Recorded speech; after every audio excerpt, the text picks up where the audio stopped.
Hello, relatives. Greetings. Just finished an incredible ceremony weekend out here in the desert forest, actually, outside of Las Vegas. Never knew how many trees, how much growth there is out here. It's actually quite beautiful. The sunrises and sunsets here are something to behold. But I got a story for you today. And then please remember, I only have one account, 100,000 plus relatives. I don't reach out for readings. And please share. Keep these stories alive. Once, when the world was younger, there was a crow. It was time for her to build her nest and raise her young.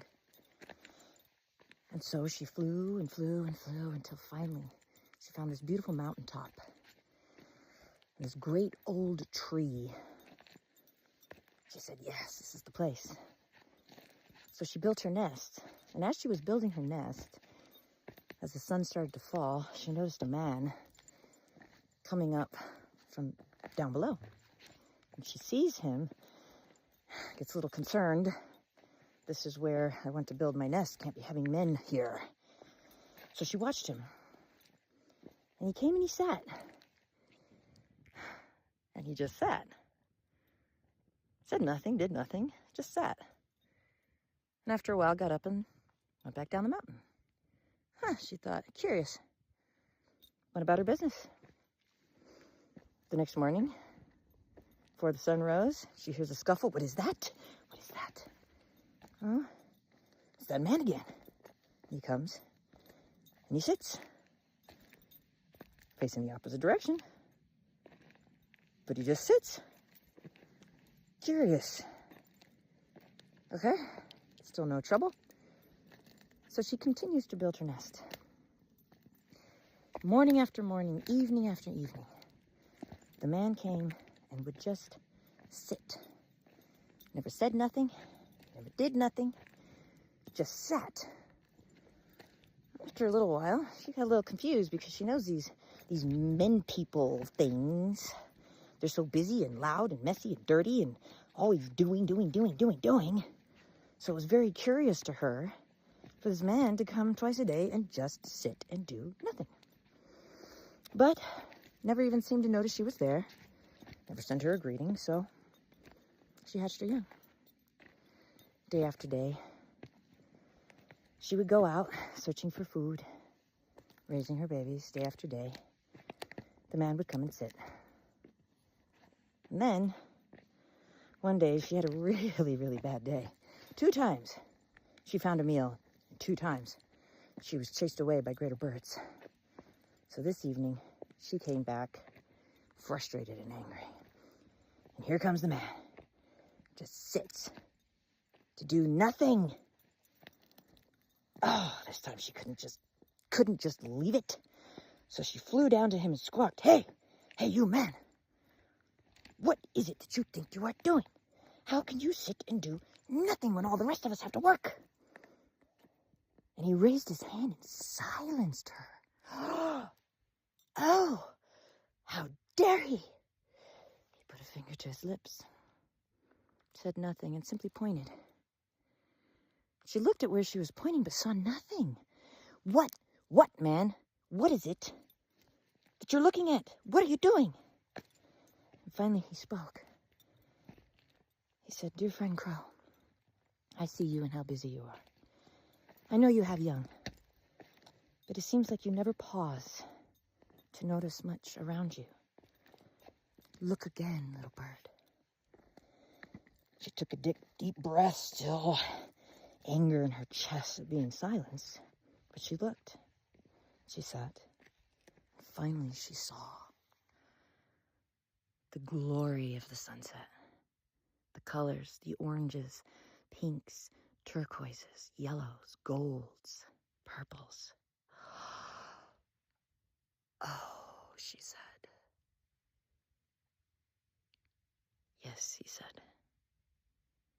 It is so worth a climb, up and down, morning and night, to sit and be and enjoy the absolute magnificence of this place that we get to live our lives in.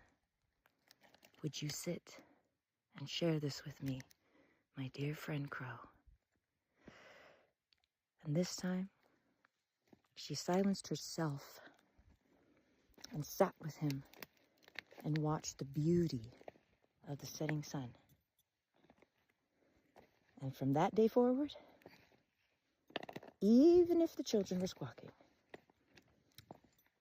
she would wake and wait for him, and in silence they would sit and did nothing, and also did everything, and watched the beauty, greeting the morning sun, and in the evening, saying their thanks for the incredible day that they had had as it set once again.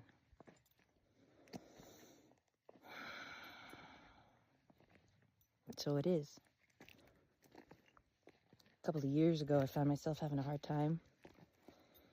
So I started getting up and had to go outside and sit and ground. And since I was grounding, well, there was the sunrise. And so day after day, it ended up becoming a practice to greet the morning sun and to see that every single sunrise was different. Sometimes it was just golden light, nothing spectacular. Sometimes there were purples, turquoises, iridescence. Sometimes the clouds would bloom this incredible pink. I didn't even know that the sun could give us such colors. And I noticed that when I did this, I would greet the day in a different energy. I would start the day by connection, awe, beauty of just being for a minute. Because I, like most of us, I'm always busy doing. It's exhausting, and we wonder why we have anxiety. We wonder why our hearts get heavy. We wonder why we get frustrated. We wonder why we sit there and feel like we're turning our wheels. When do we ever pause to actually enjoy the beauty that is around us? The incredible nature of this place that we get to live in. So my awe of my environment, my life, grew every day. I got to watch the sun travel across the horizon as the months went by, and then come back again in the new season. I got to watch the moon and the sun in the sky at the same time as one set and the other rose. It changed me in a very deep way. So I offer you this story, all you doers, because I got news for you. You're not a human doer. You're a human being. So maybe, just give yourself permission, even if it's not with the sun, to take time during the day to pause and just be. Ancient wisdom, but it's still wisdom. And I find when we apply the old ways to this new life we have, then we find balance and harmony, not just in our lives, but within ourselves. We can come back to the heart, back to who we are, and remember that not everything is busyness and stress. That there's love and there's beauty all around you, but you have to see it. You have to pause to take it in. You have to foster compassion and empathy. And the funny thing about those two things especially, they're what bring you peace. Peace can't be chased. It can only be found in the moment. So much love, my relatives. Have the most beautiful, peaceful day.